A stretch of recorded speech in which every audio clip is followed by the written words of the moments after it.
Doctor Radhakrishnan ने एक बार एक बात बोली कि कोई भी सिविलाइजेशन, कोई भी ऑर्गेनाइजेशन, कोई भी कम्युनिटी ज्यादा लंबे समय तक नहीं चल सकती अगर वो एथिक्स और मोरालिटी को फॉलो नहीं करते। एथिक्स और मोरालिटी एक बहुत बड़ा सब्जेक्ट है। आज क्या सही है, क्या गलत है, किसको फॉलो करें, किसको ना करें, और क्या एथिकल है, क्या अनएथिकल है, इसमें हमेशा कुछ ना कुछ डायलेमा रहता है। ये डिसीजन मेकिंग में भी हमारी कई बार हमारे आगे ऐसी सिचुएशंस आती हैं जहां पे हमें पता नहीं लग पड़ता कि क्या एथिकल है, क्या अनएथिकल। तो इन सेशन के माध्यम से, इन सेशंस से हम एथिक्स को समझने की कोशिश करेंगे। एथिक्स के बारे में जो सबसे ज्यादा बात करी है वो दो सोसाइटीज ने करी है, जिसको हम एक वेस्टर्न फिलोसफिकल स्कूल्स बोलेंगे या ईस्टर्न फिलोसफिकल स्कूल्स बोलेंगे। वेस्टर्न फिलोसफी में भी ग्रीक्स ने बहुत ज्यादा बात करी और उसके बाद जर्मन फिलोसफर्स ने कुछ की हम एग्जांपल्स लेंगे। बात उन्हीं की फिलोसोफर्स की करेंगे, उन्हीं थॉट लीडर्स की करेंगे जो बहुत ज्यादा फेमस हुए और जिनको बाकियों ने फॉलो किया। इंडियन फिलोसफी में अगर हम बात करते हैं तो उसको हम नीति शास्त्र बोलते हैं। एथिक्स का मतलब हमारा आचरण कैसा होना चाहिए। कई लोगों ने ये भी बोला कि जानवर और इंसान में, या जानवर की सिविलाइजेशन और इंसानों की सिविलाइजेशन में सिर्फ यही डिफरेंस है कि आदमी को पता है, ह्यूमन को पता है कि मोरल वैल्यूज होती क्या, मोरालिटी क्या होती है। वो उसके ऊपर चलना सीख सकता है, वो अपनी डिसीजन मेकिंग उस हिसाब से कर सकता है। तो वो एक बहुत बड़ा डिफरेंस है जो इंसान को जानवर से अलग करता है। तो उन्हीं एथिक्स को हम समझने की कोशिश करेंगे। पहले मैं जिसको हम आचरण बोलते हैं, जिसको हम अपना कैरेक्टर बोल सकते हैं, वैल्यूज बोल सकते हैं, मोरल वैल्यूज बोल सकते हैं, एथिकल वैल्यूज बोल सकते हैं। तो सबसे पहले हम स्टार्ट करेंगे वेस्टर्न फिलोसोफर से। उसके बाद हम बात करेंगे इंडियंस की। इंडियन फिलोसफी में, नीति शास्त्र में एथिक्स के बारे में क्या बात हुई। तो स्टार्ट करते हैं एथिक्स के बारे में। और जो दो क्योंकि एथिक्स एक बहुत बड़ा सब्जेक्ट है और बहुत सारे लोगों ने बहुत सारी बातें करी हैं, इन सेशंस को हम पार्ट्स में करने की कोशिश करेंगे। और आज मैं जिन दो लोगों की बात करने जा रहा हूँ वो हैं सोक्रेटिस, जिनको हम हिंदी में सुकरात भी बोलते हैं, और प्लेटो, जो उनके ही स्टूडेंट थे। तो इन दोनों ने हमारे एथिक्स के बारे में सबसे पहले जो वेस्टर्न फिलोसोफर, वेस्टर्न का मतलब यहाँ पे ग्रीक है, तो ग्रीक फिलोसोफर में जो सबसे पहले एथिक्स की बात करी वो सोक्रेटिस ने करी। तो ये थे सोक्रेटिस। सोक्रेटिस ने ये वो सोक्रेटिस के बारे में मैं थोड़ा सा बता देता हूँ। सोक्रेटिस को एक स्कूल था जो सोक्रेटिस के पैरेलल में चल रहा था, जिसको सोफिस्ट स्कूल भी बोलते हैं। सोफिस्ट वो स्कूल था जिन्होंने सबसे पहले एजुकेशन को पेड किया था। और सोक्रेटिस इस चीज के हमेशा बहुत खिलाफ थे कि एजुकेशन पेड नहीं होनी चाहिए, नॉलेज हमेशा आपको फ्री ऑफ कॉस्ट अवेलेबल होनी चाहिए, कोई भी पढ़ना चाहे तो वो पढ़ सके। लेकिन सोफिस्ट वो पहला स्कूल था जिन्होंने एजुकेशन को पेड कर दिया। और सोफिस्ट के स्टूडेंट से जब ये पूछा गया, जो सोक्रेटिस के अगेंस्ट थे, सबसे पूछा गया कि who is the wisest person on the planet earth. तो इनके जो ऑपोजिट, जो लोग इनको पसंद भी नहीं करते थे, वो लोग ये बोलते थे कि the wisest person on the planet earth is Socrates. सुकरात ही वो आदमी है जो दुनिया में, प्लेनेट अर्थ के ऊपर, he is the wisest person.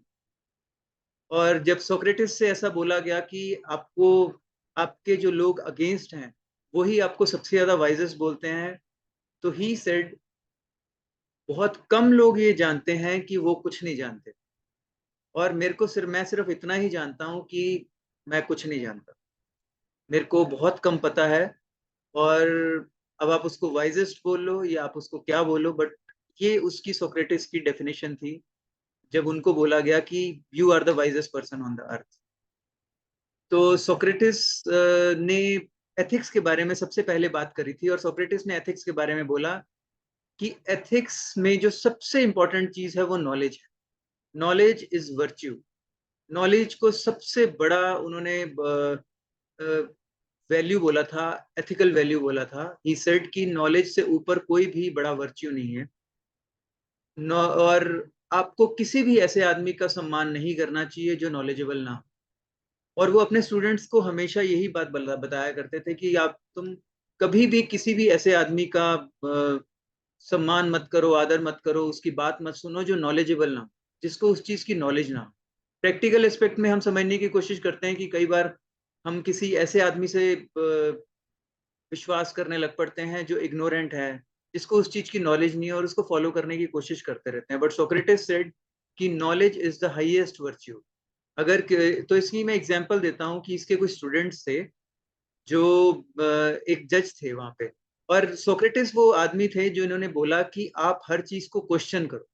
Question इसलिए मत करो कि आपको किसी को नीचा दिखाना है, क्वेश्चन इसलिए करो कि आप में एक क्यूरोसिटी है लर्निंग के लिए, आपको चीजों को जानना है, इसलिए क्वेश्चन करो। इन्होंने क्वेश्चनिंग के मेथड भी दिए, लेकिन हम उनको किसी और वीडियो में कवर करेंगे।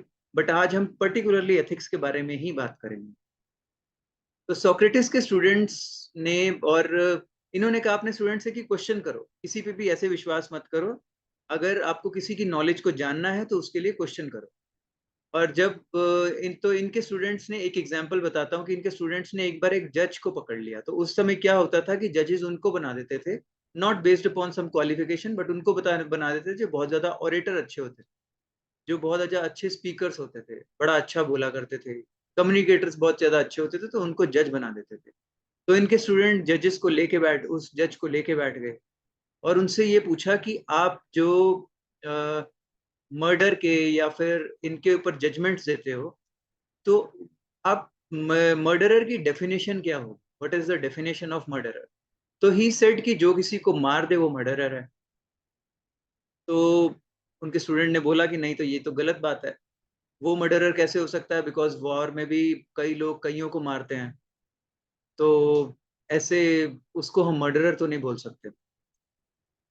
तो जब ये हुआ तो जज ने अपनी स्टेटमेंट फिर चेंज करी, कहता हाँ मैं, ठीक है मैं समझ रहा हूँ इस बात को। तो मर्डरर वो होता है जो अ, किसी को वॉर में ना मारे बट पीस में मारे। तो अगेन अब क्वेश्चनिंग का एक आइडिया था, तो उन्होंने फिर क्वेश्चन किया कि नहीं, उसको भी हम मर्डरर नहीं बोल सकते, क्योंकि अगर सपोज एग्जांपल लेते हैं कि एक डॉक्टर है, उससे अनजाने में ही, वो अपनी उसकी इंटेंशन सही है बट उससे अनजाने में किसी का मर्डर हो जाता है। मर्डर मीन्स वो इलाज करते करते वो आदमी मर जाता है, तो क्या हम उसको मर्डरर बोलेंगे। इतने में जब ये सब उससे क्वेश्चंस इतने ज्यादा पूछते थे उसके स्टूडेंट्स, तो वो बहुत ज्यादा घबरा जाते थे लोग वहाँ के, और धीरे धीरे ये बहुत ज्यादा सिस्टम में आने लग पड़ा। और इसलिए जो अथॉरिटीज थी, और सोक्रेटिस के स्टूडेंट्स कौन से थे, प्लेटो थे और क्रेडो थे, वो भी बहुत ज्यादा लर्नेड और हाई अथॉरिटी वाले लोग थे।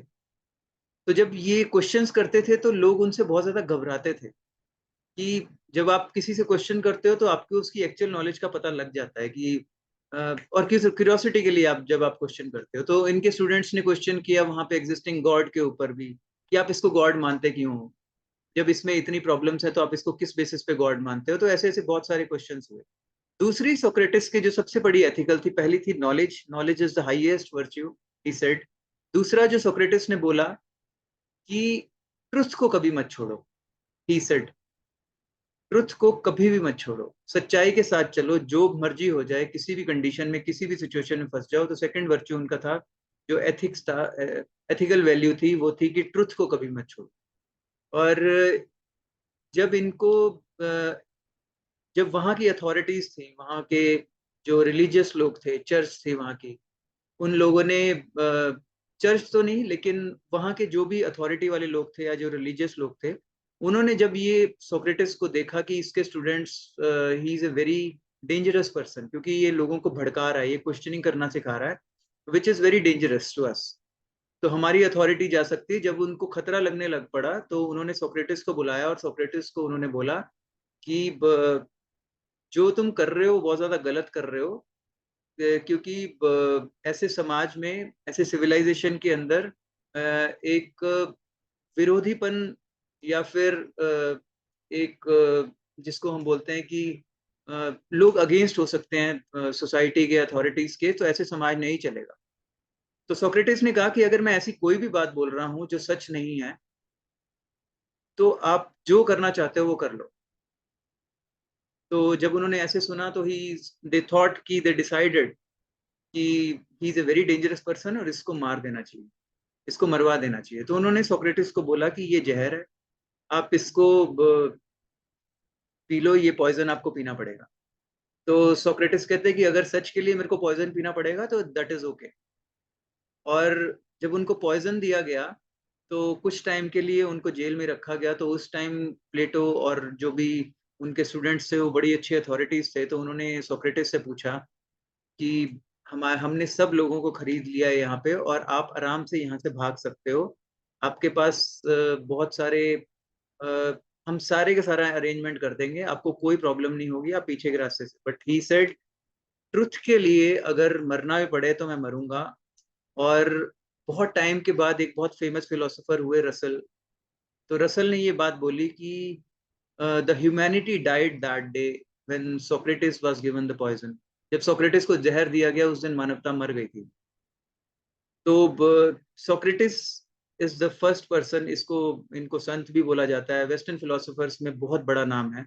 और western philosophy pre Socrates, Socrates से पहले और सोक्रेटिस के बाद, तो Socrates is the mid of it. तो बहुत फेमस पर्सन है और इन्होंने दो एथिकल वैल्यूज दी थी। One is the truth, second is the knowledge. तो दूसरी इन्होंने नॉलेज के बारे में बात करी।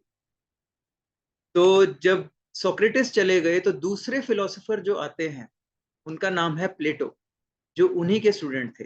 अब इस चीज को समझने की कोशिश करेंगे कि जो वेस्टर्न फिलोसफी है वो एक लीनियर फिलोसफी है। वेस्टर्न फिलोसफी में हम जैसे कोट कर देते हैं कि स्वामी विवेकानंद ने कोट कर दिया कि मेरे गुरु रामकृष्ण परमहंस ये बोलते थे, या फिर हमने कोट कर दिया कि आदि शंकराचार्य ये बोलते थे और हम उनको फॉलो करते हैं, या फिर हमारे कुछ ने कोट कर दिया, जितनी भी फिलोसफीज हैं वो वेद को कोट कर देती हैं, वेद को टेक्स्ट मान लेती हैं। बट वेस्टर्न में ऐसा नहीं होता। वो अपने गुरु से सीखते हैं और उसमें कुछ ना कुछ चेंजेस करते हैं और फिर अपनी बिलीफ्स, अपना नॉलेज देते हैं। तो उनके बाद उनके जो फेवरेट स्टूडेंट थे उनके मरने के बाद, और जैसे हम रामकृष्ण परमहंस को विवेकानंद से जानते हैं, स्वामी विवेकानंद से, वैसे ही हम सोक्रेटिस को प्लेटो से जानते हैं। प्लेटो ने सोक्रेटिस के बारे में बहुत कुछ लिखा। तो प्लेटो ने बोला कि मेरे गुरु को मैं यहाँ पे एग्री नहीं करूंगा जहां पे उन्होंने बोला कि नॉलेज है, नॉलेज ही सबसे बड़ा वर्च्यू है। नॉलेज सबसे बड़ा वर्च्यू नहीं है, क्योंकि नॉलेजेबल आदमी कभी कभी गलत कर सकता है। तो उन्होंने बोला कि नॉलेज सबसे बड़ा वर्च्यू नहीं है। तो उन्होंने फोर फोर कार्डिनल वर्च्यूज दिए। उसको हम थोड़ा सा समझने की कोशिश करेंगे कि कौन से फोर कार्डिनल वर्च्यूज थे। तो उन्होंने पहला जो वर्च्यू दिया था, ही सेड विजडम। एथिक्स में जो पहला उन्होंने वर्च्यू दिया वो था विजडम। ही सेड कि विजडम ही सबसे बड़ा वर्च्यू है।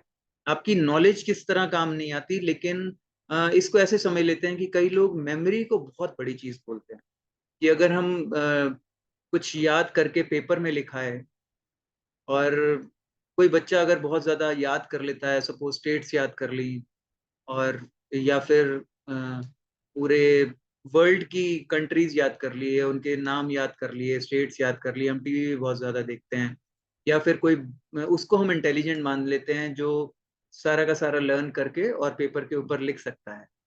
That is memory, knowledge.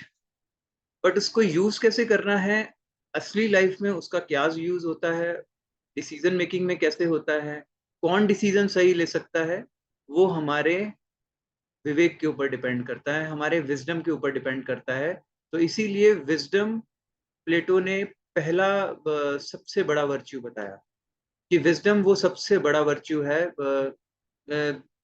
Wisdom मतलब गलत और सही का मापदंड क्या होगा, किसको हम सही बोलें, किसको गलत बोलें, कैसे हम सही को पहचाने, कैसे पता करें कि ये सही आदमी है, ये गलत आदमी है, इसको फॉलो करना है, इसको नहीं फॉलो करना। फैक्ट्स के ऊपर बात करें, सिर्फ बिलीफ्स के ऊपर बात ना करें। तो वो विजडम है, विवेक है। हम ऑर्गेनाइजेशन में भी देखते हैं, या फिर आप अपनी लाइफ से भी देख सकते हैं कि हम कई बार सुनी सुनाई बातों को, या फिर किसी ने कुछ बोल दिया किसी के बारे में, तो उसको सच मान लेते हैं, उसको टेस्टिमनी मान लेते हैं, लेकिन उसको प्रमाण नहीं माना जा सकता। तो उसके लिए विजडम प्लेटो ने सबसे बड़ा वर्च्यू बताया, पहला वर्च्यू बताया था। दूसरा वर्च्यू जो बताया था प्लेटो ने, वो था करेज। अगेन करेज की भी बहुत सारी डेफिनेशन है, बट करेज हम किसको बोलेंगे? उन्होंने कहा कि जो भी आदमी, सपोज कोई बैड कंपनी में भी रह रहा है और वो अगर अपना सही आचरण फॉलो कर रहा है, अपनी एथिकल प्रिंसिपल्स के ऊपर चल रहा है, तो उसको हम करेजियस ही बोलेंगे। करेज का मतलब ये नहीं है कि मैंने मेरे में इतनी पावर है और मैंने किसी को जाके मार दिया, उसको करेज नहीं बोलते। करेज का मतलब है कि कितना आप अपने आप को कंट्रोल कर सकते हो, कितना आप अपने इमोशंस को कंट्रोल कर सकते हो। और इस चीज को भी करेज बोलते हैं कि सपोज मेरे को किसी चीज से डर लगता है, मैं पब्लिक स्पीकिंग की ही बात करता हूँ। पब्लिक स्पीकिंग में जब भी हम इंटरव्यू भी देने जाते हैं, पब्लिक स्पीकिंग लोगों के सामने बोलने जाते हैं, तो अ, थोड़ी सी एंग्जाइटी, थोड़े से वो बटरफ्लाइज होते हैं स्टमक में, वो अराइज होते हैं, कहीं ना कहीं सेंसेशंस होती हैं। उन फिर भी एक स्टेप लेके कोई नया काम करना, उसको करेज बोलते हैं। In spite of that a little anxiety, in spite of that little fear, if you are taking a step towards that direction, towards that side, so वो भी करेज ही है। करेज का मतलब ये नहीं है कि आप बहुत ज्यादा पावरफुल हो गए और आप अपने से नीचे को दबाना शुरू कर दिया, उसको करेज नहीं बोलते। करेज इज जब in spite of that fear actually you are taking some action, that is courage। तीसरा उन्होंने जो इम्पोर्टेंट वर्च्यू बताया था, दैट वाज टेम्परेंस। टेम्परेंस का मतलब है कितने आप अंदर अपने शांत हो, कितने आप अपने मन में शांत हो, और कितनी शांति से आप कोई भी डिसीजन ले सकते हो। तो इसको हम ऐसे समझ सकते हैं कि जब भी मेरे इमोशंस, जब भी मैं बहुत ज्यादा खुश हूं या जब भी मैं बहुत ज्यादा दुखी हूं, तो मैं कभी भी डिसीजन ना लूं, कभी भी कोई भी डिसीजन ना लूं, कोई भी चीज को फॉलो ना कर लूं इमीडिएटली, बहुत ज्यादा एक्साइटमेंट में। तो अगेन टेम्परेंस का ये मतलब भी नहीं है कि आप किसी भी डिसीजन के ऊपर इतने टाइम तक, बहुत जल्दी का मतलब नहीं, लेकिन अगर इतने टाइम तक उसको डिले कर रहे हो कि वो चीज ही हाथ से निकल जाए, so that is also not temperance. Temperance is a balance, equanimity.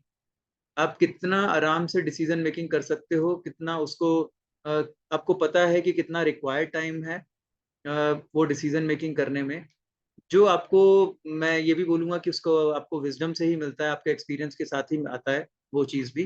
But temperance का मतलब है कि आप किसी भी हाई स्टेट ऑफ इमोशंस में कभी भी कोई डिसीजन मेकिंग ना करो, दैट इज आल्सो एथिकल। कई बार हम बहुत खुश होके या किसी ने हमारे बारे में बड़ा अच्छा बोल दिया और हम उसके बेसिस पे डिसीजन ले लेते हैं, किसी को अच्छे ग्रेड दे दिए, किसी को नहीं दिए, किसी को अच्छा अप्रेजल दे दिया इस बेसिस पे कि उसने हमारी थोड़ी सी तारीफ कर दी, बिसाइड्स की एक्चुअल वैल्यूज जानते हुए, या फिर क्या इंपॉर्टेंट है, किसी ने कितना काम किया है। अगेन सो वो टेम्परेंस ही है, जहाँ पे हम अपने इमोशंस के बेसिस पे कोई डिसीजन नहीं ले रहे, देख रहे हैं, सोच रहे हैं, समझ रहे हैं, फैक्ट्स के ऊपर हम डिसीजन मेकिंग अपनी कर रहे हैं। चौथा जो उन्होंने सबसे बड़ा, ये चार कार्डिनल वर्च्यू हैं, जो चौथा उन्होंने बताया, दैट वाज जस्टिस। जस्टिस का मतलब हमारे आगे बड़ी सारी सिचुएशंस आती हैं, हर एक आदमी, कोई भी इंसान इस दुनिया में, उससे कोई ना कोई पावरफुल होगा, उससे कोई ना कोई कम पावरफुल होगा। तो हम कम पावरफुल के साथ जहाँ पे हम उसको कुछ नुकसान पहुंचा सकते हैं, वहां पे अब हम कितना कंट्रोल करने की कोशिश करते हैं, क्योंकि हर आदमी को कहीं ना कहीं जस्टिस करने का मौका मिल जाता है, चाहे वो बच्चों के साथ हो, चाहे स्टूडेंट्स को टीचर्स के साथ हो, चाहे बॉसेस को अपने एम्प्लॉयज के साथ हो, वहां पे उसको जस्टिस करने का मौका मिल जाता है। लेकिन justice should be based upon, वो बायस नहीं होना चाहिए। तो उन्होंने ये चौथा वर्च्यू बताया था। अगेन जो, and he also said, Plato also said कि कोई भी एथिक्स, कोई भी एथिक्स अगर इन चार चीजों से नहीं निकलता, तो वो एथिकल नहीं है, ऐसा प्लेटो ने बोला।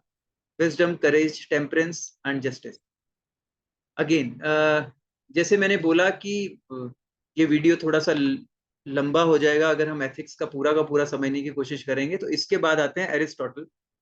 एरिस्टोटल, ऐसा बोल सकते हैं, उन्होंने 400 अलग अलग सब्जेक्ट्स के ऊपर 400 बुक्स लिखी हैं। अलेक्जेंडर के गुरु थे। और एरिस्टोटल ने अपने और प्लेटो के स्टूडेंट एरिस्टोटल थे। तो एरिस्टोटल ने कैसे सोक्रेटिस को और प्लेटो को, जैसे मैंने बताया कि वेस्टर्न फिलोसफी में अपने जो आपके गुरु होते हैं, आपके टीचर होते हैं, आप उनकी बात को समझते हो, आप पूरी तरह एग्री नहीं करते, उनको क्वेश्चनिंग करते हो और उसके बाद आप अपनी बात रखते हो। This is how western philosophy follows, और वो आज तक 20वीं सेंचुरी तक ऐसे ही फॉलो होती है। तो एरिस्टोटल ने कैसे प्लेटो की इन चीजों का विरोध तो नहीं बोलूंगा एग्जैक्टली, बट कैसे इसमें सुधार करने की कोशिश करी, कैसे डिनाई किया। ही सेड कि नहीं, मैं नहीं मानता कि पूरी तरह ये सारे के सारे वर्च्यूज हो सकते हैं, मेरे अकॉर्डिंगली बैलेंस सबसे ज्यादा इंपॉर्टेंट चीज है। तो कैसे उसने एरिस्टोटल ने बैलेंस की बात करी, और इस इसको हम नेक्स्ट वीडियो में जानने की कोशिश करेंगे। I hope that make sense to you. तो हमने आज सोक्रेटिस के बारे में बात करी, आज हमने प्लेटो के बारे में बात करी। इन दो बहुत बहुत महान फिलोसोफर, और मैं सबसे बोलूंगा कि इनको पढ़ना जरूर चाहिए, एक बार समझ लेना चाहिए। दे वर एक्चुअली वेरी इंपॉर्टेंट, और काफी सारा बहुत विजडम था इनमें। तो आज मैं अपनी वीडियो यहीं पे खत्म करता हूँ। अगली वीडियो में हम एथिक्स की ही वीडियो में इसको ही कंटिन्यू करेंगे। पहले मैं वेस्टर्न्स की बात करूंगा, उसके बाद इंडियन फिलोसफी की, जिसमें हम नीतियों की बात करते हैं, नीति शास्त्र की बात करते हैं, आचार कैसा होना चाहिए, आपका आचरण कैसा होना चाहिए, उनके बारे में बात करूंगा। तो हम वेस्टर्न और इंडियन कंटेक्स्ट में एथिक्स को समझने की कोशिश करेंगे, कंसेक्यूटिव छोटी छोटी कुछ videos. Thank you so much. I hope that this make sense to you. और अगर आपको इसमें कोई भी वैल्यू ऐड लगे इस वीडियो में, तो प्लीज आप लोगों से शेयर जरूर कीजिएगा। Thank you so much. Bye bye.